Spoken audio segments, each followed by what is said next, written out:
You know, crankbaits. Guys ask me, hey, what crankbait do I need? And I own about 20,000. Not that I'm telling you to go buy that many, but that should prove the point that not one will do it all. There's a lot of different things, and you know, here's 4 different ones I've got. I've got a Rapala Husky Jerk, a Bay Rat Deep Diver, I've got a Bandit, and a Reef Runner. And those 4 are probably some of the most popular, most in the tackle boxes of guys around the Great Lakes and really in Walleyeville in general. And each one has a different kind of application where they seem to kind of shine.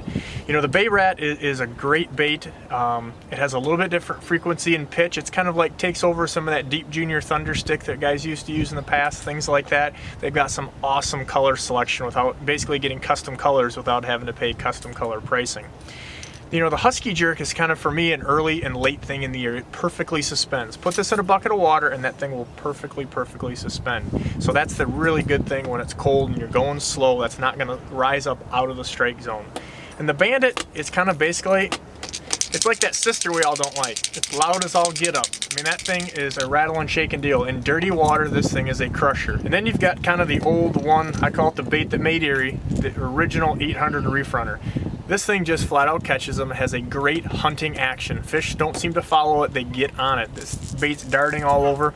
The only trick is you got to make sure that these things are in tune, because it does dart all over the place and they don't always stay in tune, especially when you're catching a lot of fish. So, and they've got a million colors as well, something like 300 stock colors at regular prices, and we've got a few of the FishUSA customs on there as well that work really good.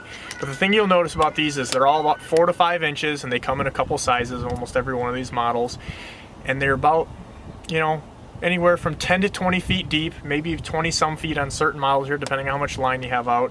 Deep diving bills, and that's just a really good all-encompassing. If you have these, you're gonna do just fine. Now you mix in a few stick baits. This is a perfect 10. You know, a lot of guys know about this thing. It's maybe a little bit on the larger size of things, but we use these a lot in the cold water too. A little bit different, unique thing, but keep that in mind when you're looking at crankbaits and trying to decide which one do I use and when do I use it.